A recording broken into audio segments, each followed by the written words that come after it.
Sa dakong ito, partner, punta na tayo sa ating susunod na guest, usapang mga senior citizens naman po, mga lolo at lola natin. Kasama po natin sa ating programa via Zoom ang founding president po ng Seniors for Seniors Association Incorporated, si Floro Francisco. Good morning po, sir. Si Christian at si Kat po ito. Magandang umaga po, Christian at Kat, at sa lahat ng mga taga-pagnood ng Teleradyo 630. Salamat, sir. Sir, pakipaliwanag naman ho sa amin, bakit lumabas sa isang pag-aaral na 7 sa bawat 10 senior citizens ay nahihirapan pa rin financially? Of course, napakasimple po ng paliwanag na yan kasi po yung ating pong pension system ay napakababa, no? Lalong-lalo na yung mga pensyonado sa SSS ay napakababa ng pension nila, no? May mga nagpe-pension diyan ng mga 2,000, 3,000 lang isang buwan. Ako nga po ay retirado sa gobyerno at ang pension ko ay 5,000 lamang, no? At ito yung masakit kasi hindi naman tinataas yung pension namin, pero yung presyo ng mga bilihin, lahat ng bagay tumataas. Matagal na naming dinadaing sa gobyerno na sana ay magkaroon ng dagdag na universal social pension para naman na madagdagan yung aming pera, no? Kasi of course, pag retirado ka na, wala ka ng source of income. Except yung mga maswerte na nakapagtayo ng mga negosyo o yung mga nakapag-impok ng libu-libong milyon-milyong salapi, okay ang pamumuhay nila. Pero karamihan ng senior po ay kapus ang kanilang pera. At ang isang dahilan dyan ay napakababaw po ng ating financial literacy. Yung mga tao pag nagre-retire ay walang preparation. Tingin ko isang bagay ito na dapat binibigyan pansin ng gobyerno at ng mga mamamayan, no? Yung paghahanda sa mga tumatandang Pilipino. Sir, meron din po bang kailangan na push sa mga Pilipino bago pa sila maging senior citizen? Kasi yung iba naman ho, unemployed simulat sa pool, kaya nahihirapang makakuha ng pensyon unless makapag-asawa o makamana ng pensyon ng isang kamag-anak na nagtrabaho. Yun na nga po yung yun na nga po yung inaasam natin na yung mga wala man lang ibang source ng income at masyadong kinakapos, sana magkaroon nga sana ng universal social pension na matagal na naming dinudulog sa Kongreso, no? At 3 Kongreso na po ang nakaraan ng ito ay isa lang. At lagi ang nangyayari po ay naaaprubahan sa lower house. Pagdating sa Senado ay binibitin lang po kami. Sir, dito po sa proposal nyo ng universal pension, covered po nito yung mga, let's say, housewife o kaya naman po yung mga hindi lang talaga nagtrabaho. Yes po, ang universal social pension po, kaya nga po tinawag na universal, ay kasali lahat, regardless of economic status. So, maski na meron ka ng pension, wala kang pension o may ayuda kang nanggagaling sa mga kamag-anak, dapat kasali ka. No? Sir, at isa lamang yan sa hinihingi natin na suporta. At marami pang mga institutional matters na dapat i-develop ang gobyerno, katulad nung pagdagdag ng mga facilities katulad ng Home for the Aged, at sana ay ayusin yung universal healthcare system natin na ang mga seniors, lalong-lalo na yung walang pinagkukuhanan, ay magkaroon ng libreng serbisyo para sa kanilang kalusugan. Sir, saan nyo po propose na kunin yung pondo para dun sa mga pensioners na hindi naman nakapag-imbak ng sasahurin nilang pensyon noong kabataan pa nila dahil nga po hindi sila nagtrabaho? Kasi sir, kung walang pagkukunan ng pondo, hindi magiging sustainable yung programa. Ano po yung inyong proposal para hindi mangyari yon? Ganito na lang po kasimple ang sagot ko dyan. Kung kaya ng gobyernong magkaroon ng proyektong AKAP at saka AIX na ang namumudmud ay mga politika, bakit hindi na lang natin i-institutionalize yung pera at ilagay sa ahensya ng gobyerno na nagbibigay ng suporta sa mga mamamayan, no? Itong pinagkukuhanan ng mga pondo para sa AKAP at saka sa AIX, pwede ng panggalingan yan. Pero marami pa pong ibang pwedeng sources ng budget. Taon-taon kapag ka nagkakaroon ng audit evaluation, maraming government agencies may mga surplus, yung tinatawag nilang savings. Bakit hindi gamitin yung mga yun? Yung mga ibang programa katulad ng 4Ps, nagawan nila ng paraan. Wala hong pinagkaiba yung Universal Social Pension sa 4Ps. Kung ituturing nilang form of social investment ito para suportahan ang mga nakatatanda, pwede pong magkaroon ng budget para dyan. Actually, nagawan na nga po ng paraan ng lower house nitong nakaraang Congress na identify na nila yung sources of funds para sa budget ng Universal Social Pension.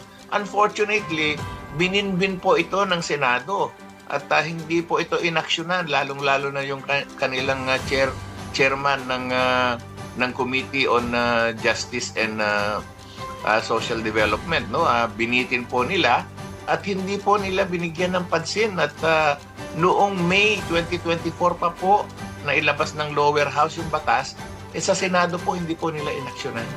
Sir, last na po from my end, no? Sir, kapag ganito pong may, kapag kunyari ko halimbawa mapatupad yung Universal Pension Program, paano nyo po kukumbinsihin o hihikayatin yung mga Pilipino na wag maging tambay lang. Kasi ako po, ang iniisip ko, ang mindset ko, halimbawa, kung alam ko naman na may guaranteed pension ako kahit hindi ako magtrabaho ngayon, hindi na lang ako magtatrabaho. Aasa na lang ako kay mommy at daddy. Aasa na lang ako sa padala galing ng kamag-anak abroad. Ano po yung pwede natin gawin para masiguro na hindi mababago yung mindset o hindi mag-e-enable ng katamaran yung ganitong klase ng guarantee para sa kanila? Alam nyo, kapatid Christian at Katrina, hindi po totoong mga tao ay tamad. Kung meron pong trabaho, wala pong taong gustong nanghihingi na lang.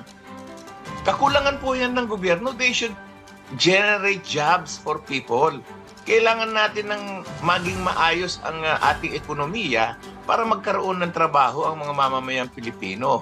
Of course, may mga taong tamad talaga, pero karamihan po ng tao ay may dignidad. Ayaw po nilang nag-aamot-amot at nanghihingi at namamalimos. Gusto rin po nilang magkaroon ng hanap buhay.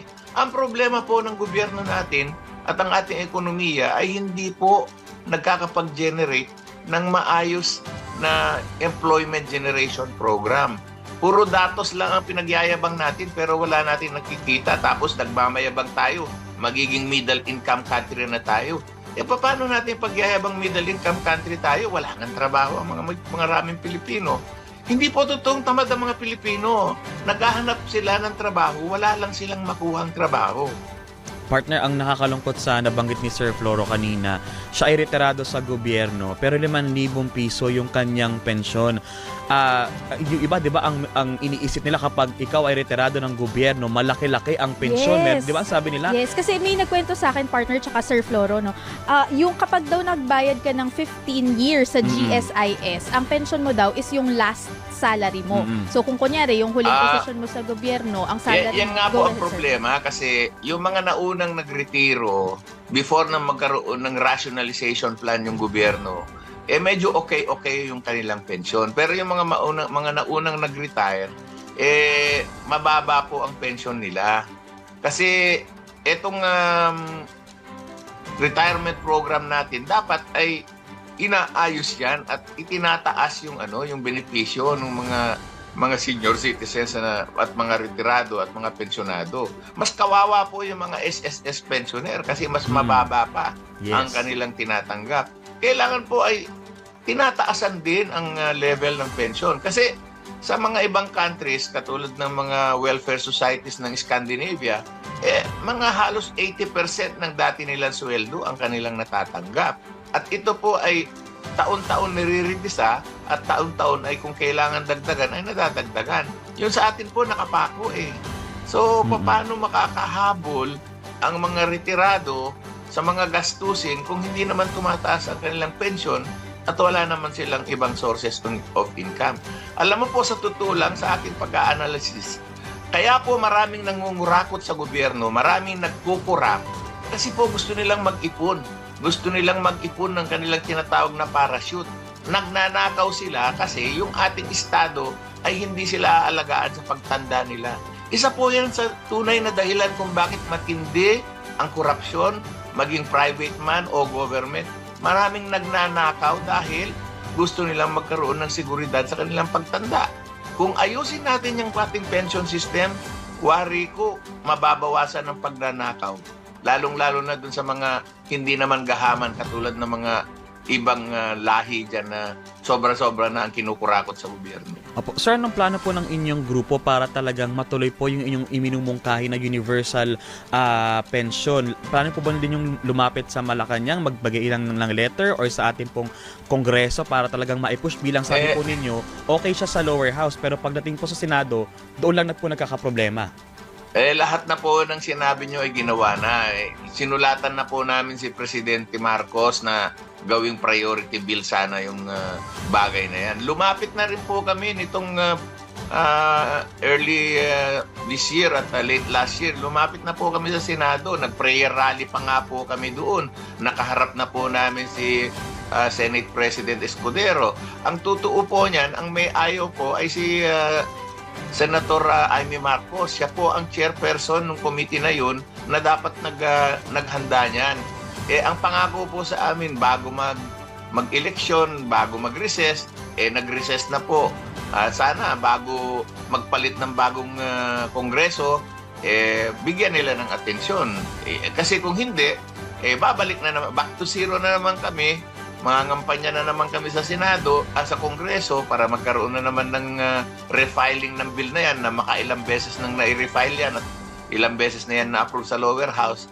Ang tanging balakid lang po ay yung mga senador. Hindi namin maintindihan kung bakit ayaw i-schedule ni Senator Amy Marcos yung aming bill.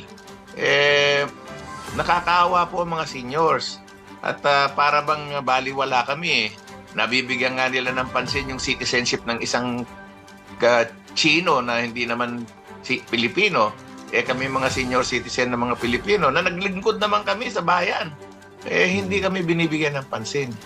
Ay nako, sana mag-ano to talaga partner. Aabangan din po natin to Sir Floro kasi bottom line, lahat po tayo tatanda. Totoo At po. kailangan natin ng At proteksyon. saka partner, tsaka Sir Floro, uneven kasi yung distribution. May mga senior, kunyari retired na politiko, retired na commissioner ng mga Yan. constitutional bodies.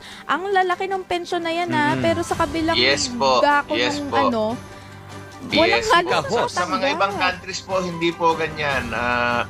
Hindi po como mataas ang iyong naging katungkulan, iba yung marami po tayong pension scheme, no? May sariling pension scheme ang Justice Department, may sariling pension scheme ang mga judges, may sariling pension scheme ang mga militar. Ang masaklap nga po nito, yung lalo na yung mga militar, no? Kasi yung kanila ay binabudgetan lang yan po taon-taon, no? Pero wala pong regular budget yung sa militar. Kaya lang, siyempre, mas mukhang importante sila kaysa mga ibang mamamayan, sinisiguro ng Kongreso na meron silang pensyon. Pero wala pong maliwanag na pension scheme na yung bang katulad ng mga empleyado na naghuhulog kami sa SSS o GSIS, wala po silang ganun. Pero sila sigurado ang pensyon nila at malalaki, no? Marami naman pong mga mamamayang naglingkod sa gobyerno na naglingkod ng tapat, no? Pero yun nga ang sinasabi nyo, may inequality sa ating sistema. So sana ay yung mga mananalo sa susunod na eleksyon matitino na at hindi na pansarili lamang ang nakikita nila, no? Kasi of course, itong mga politiko natin, sa dami ng perang kanilang nakukuha, maski kaninunuan ng kanilang mga magiging apo sa mas malalim pa sa tuhod, sigurado ng kinabukasan. Pero maraming mga Pilipino, wala pong maasahan. Isa po yan sa tunay na dahilan kung bakit matindi at nagiging systemic ang korupsyon, kung bakit matindi at nagiging systemic yung pagnanasa sa mga ayuda, na umaasa na lang tayo sa utang na loob sa mga politika. Yan po ang gusto nilang i-perpetuate, yung nanghihingi ng aamot ng mga mamamayan kaysa i-institutionalize yung welfare system na magkakaroon ng redistribution at magkakaroon ng income yung mga walang income. Sir Floro, maraming salamat po at tututukan tayo nito, partner, moving forward. Sir, maraming salamat. Maraming salamat, Happy sir. Sunday po sa inyo. Maraming salamat po sa pagkakataon na ito at sana nga po Katrina at Christian, tulungan nyo kami na ito ay ipaalala at i-remind panapanahon sa ating mga politika na mabigyan pansin at sana ay hindi na kailangang humingi ng amot-amot na ayuda at hindi na kailangang humingi ng mga guarantee letter sa kanila kasi hindi naman nila pera yan eh. Ilagay na lang natin sa isang institusyon lahat ng pera at doon tayo magdidepende. Hindi yung kayo ang nagdidesisyon kung sino sa mga kaibigan at kamag-anak ang gusto nyo lamang bigyan. No? Amen. Iayos natin yan. Yung pera ng AKAP at saka AIX, sobra-sobra yan para sa Opo. pensyon. Pati sa 4-piece, sobra-sobra yan. Thank you, sir. Happy Sunday po. Yan po si Sir Floro Francisco, ang founding president ng Seniors for Seniors Association Incorporated.